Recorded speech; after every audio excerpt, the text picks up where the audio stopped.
ये कहानी है चार शिष्य और एक गुरु की। एक समय की बात है, एक गुरुकुल में चार शिष्य ज्ञान लेने के लिए आते थे। चारों अलग अलग जगहों से आए थे, अपने अपने गांव को छोड़कर, और उस आश्रम में रह करके गुरु की सेवा करके ज्ञान लेते थे। काफी महीने बीत गए थे ज्ञान लेते हुए। तो एक बार सभी ने मिलकर सोचा, क्यों न गुरु जी से पूछा जाए, क्या आप जो हमें सिखाना चाहते हैं वो हमने सीख लिया है, तो हम अपने घर चलते हैं। कई महीनों से हम अपने घर नहीं गए हैं। गुरु जी बोलते हैं, मैंने तो तुम्हें सब कुछ सिखा दिया है, लेकिन मुझे लगता है कि तुम्हें और भी थोड़े महीने यहाँ पे रहना चाहिए और भी कुछ बातें सीखना चाहिए। जिन चीजों को मैंने सिखाया है उसे तुम्हें वापस से दोहराना चाहिए। तभी चारों शिष्य बोलते कि नहीं, हमें लगता है कि हमने सब सीख लिया है। आपने जो जो बातें बोली, जो जो आपने हमें शिक्षा दी है, सब हमें अच्छे से याद है। आप हमें हमारे घर पे छोड़ सकते हैं।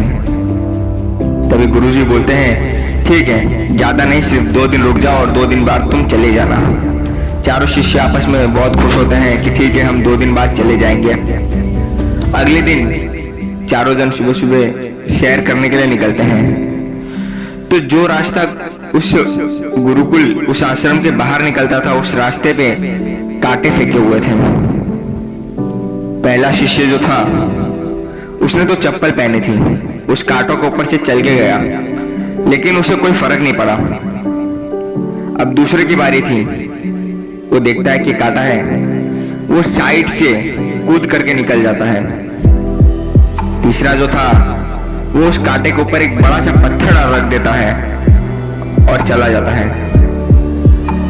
लेकिन जो चौथा और आखिरी शिष्य था उनका, वो सोचता है कि कांटे तो ठीक थे, पत्थर डाल के और पूरा रास्ता बंद कर दिया है, आने जाने वाले लोगों को इससे बहुत परेशानियां होंगी। इसलिए उस पत्थर को हटाता है, सारे कांटों को जमा करके एक मिट्टी के नीचे दबा देता है और उस रास्ते को पहले क्लियर करता है और फिर उसके आगे जाता है। सब जाते हैं, सैर करके वापस आते हैं। गुरुजी बोलते हैं कि एक दिन तुम्हारा बीत चुका है, अब कल तुम्हें जाना है। उसके पहले मैं तुम सबको आज एक आखिरी ज्ञान देने जा रहा हूँ। सबके सब बैठ जाते हैं आसन पे।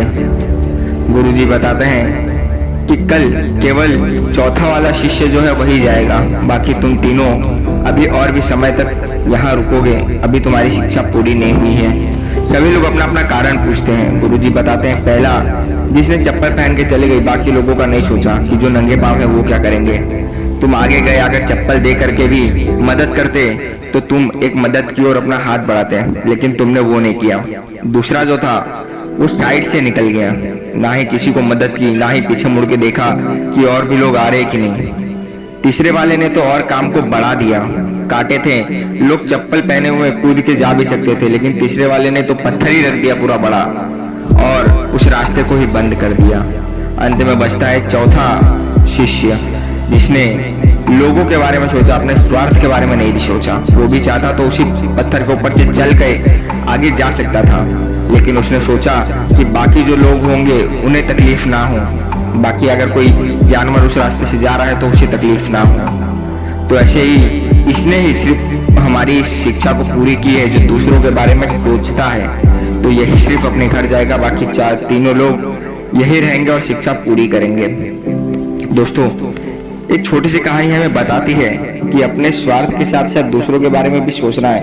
अगर आप स्वार्थी बन जाएंगे और अपना स्वार्थ ही देखेंगे तो कभी आगे नहीं बढ़ सकते, आपको लाइफ में स्ट्रगल करना ही पड़ेगा।